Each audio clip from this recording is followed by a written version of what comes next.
Welcome to Organizational Leadership and Learning in the News. Today we will discuss ethics and individual differences as it relates to the Wells Fargo scandal. We know the value of trust. We were built on it. Back when the country went west for gold, we were the ones who carried it back east. By steam, by horse, by iron horse. Over the years, we built on that trust. We always found the way. Until we lost it. But that isn't where the story ends. It's where it starts again. With a complete recommitment to you.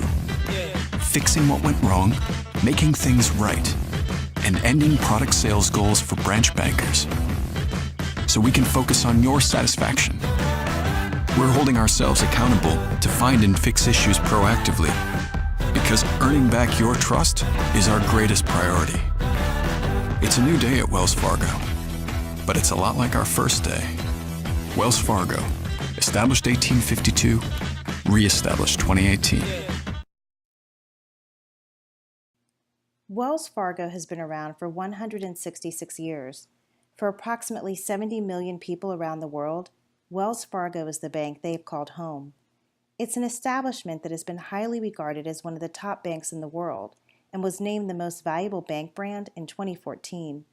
So why the need for a PR commercial like the one you just watched? Why the need to rebuild trust and earn back customer loyalty?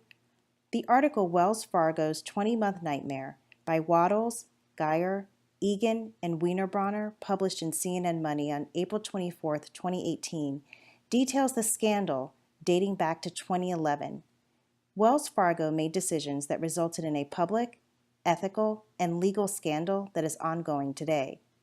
Sales associates were pushed to achieve unrealistic sales goals, and as a result, 3.5 million fake bank and credit card accounts were created, 570,000 customers were charged for unnecessary auto insurance, and 900 service member vehicles were illegally repossessed. Mortgages were modified without customer authorization. What happened at Wells Fargo is not the case of one rogue manager or a few bad apples. The depth and breadth of unethical and illegal behavior at Wells Fargo caused lawmakers on Capitol Hill to refer to it as a criminal enterprise. In order to understand how and why this occurred, the importance of ethics needs to be explored. Ethics is defined as the values and principles that distinguish right from wrong.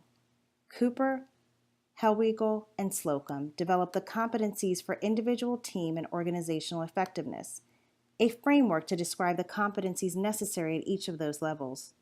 The framework is comprised of 7 interdependent competencies: self, diversity, across cultures, communication, teams, and change. Ethics is in the center of the framework due to its principal function in carrying out the other 6 competencies. A leader's knowledge, skills, and abilities around ethics, known as ethics competency, directly impact how a person views right from wrong.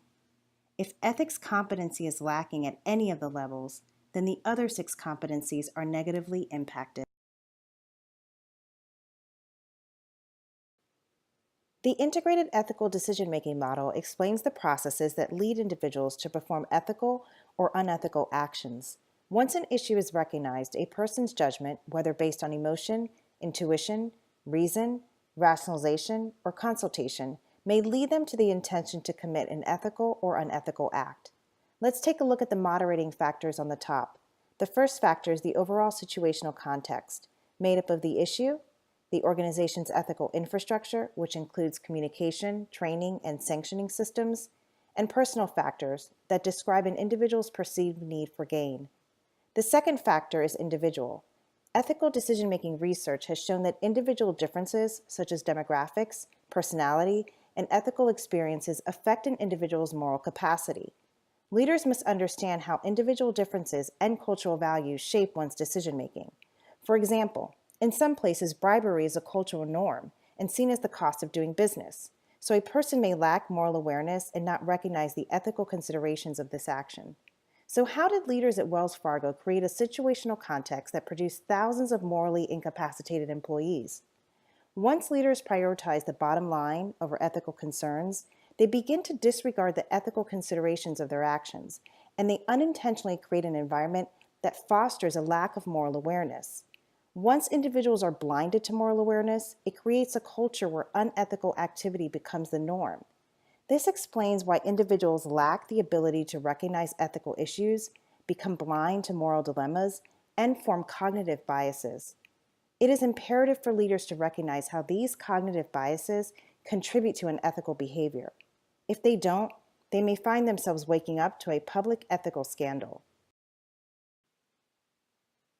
Ill-conceived goals, motivated blindness, indirect blindness, overvaluing outcomes, and slippery slope are common cognitive biases that lead to unethical decision-making in the workplace. Incentive systems and ill-conceived goals were the first problems for Wells Fargo. They created lucrative incentives for employees to get existing customers to open additional accounts. When employees became aware of unethical behavior, they overlooked it. One reason was because it was in their best interest. This is the definition of motivated blindness. Wells Fargo employees were also biased by indirect blindness. This is common when leaders delegate tasks and claim they are not accountable because they did not perform the unethical task. Another reason individuals excuse unethical behavior is because they overvalue positive outcomes, such as money, rewards, and incentives. For many employees, the value of those positive outcomes becomes greater than the duty to act morally. Another cognitive bias is a slippery slope. It becomes harder and harder to see someone else's unethical behavior when it develops gradually. There are implications to Wells Fargo if they don't address the root causes of their unethical decision-making. On the financial front, Wells Fargo has been fined $185 million. They agreed to pay $142 million in a class action lawsuit and were fined an additional $1 billion for car insurance and mortgage abuses. 2017 applications for new consumer credit cards fell 55%, and checking accounts declined 43% year over year. Regulators have restricted the growth of Wells Fargo in that they cannot exceed assets of $1.95 trillion until internal oversight improves. If leaders fail to reform the organization, they can expect income, revenue, clients, and stock prices to continue declining. This puts the entire survival of the organization at risk. Perhaps the most silent sufferers are employees. What happened to the 5,300 former employees who were fired? How has this impacted their personal credibility and ability to regain employment? How has the scandal impacted the engagement and job satisfaction of current employees? Wells Fargo must rebuild their brand as an employer of choice to attract talented new hires. The repercussions endured by society are not as easily quantified. Wells Fargo violated the trust of customers, businesses, stockholders, and communities. Their fall from grace impacts their once positive public leadership in diversity and social inclusion, economic empowerment, and environmental sustainability.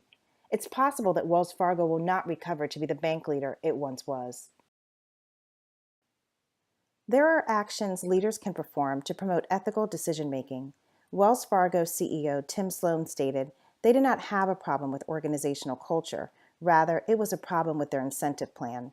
It is recommended leaders take the opposite viewpoint and recognize their responsibility to create a culture that promotes ethical behaviors. Leaders must develop a culture that encourages ethics prior to decision-making and should encourage others to do so as well. Leaders should recognize the role individual and cultural differences play in affecting moral awareness and decision-making, and they should promote ethics programs and trainings. Leaders should assess for moral awareness and be quick to diagnose cognitive biases in themselves and others. If a leader assumes they can delegate the responsibilities around ethical leadership, organizational culture, ethics programs and training, and cognitive biases to a compliance department, they should begin preparing their public media statement. Despite ethics programs, illegal and unethical activity occur every year in organizations across America. So leaders should not rely solely on any one of these four components.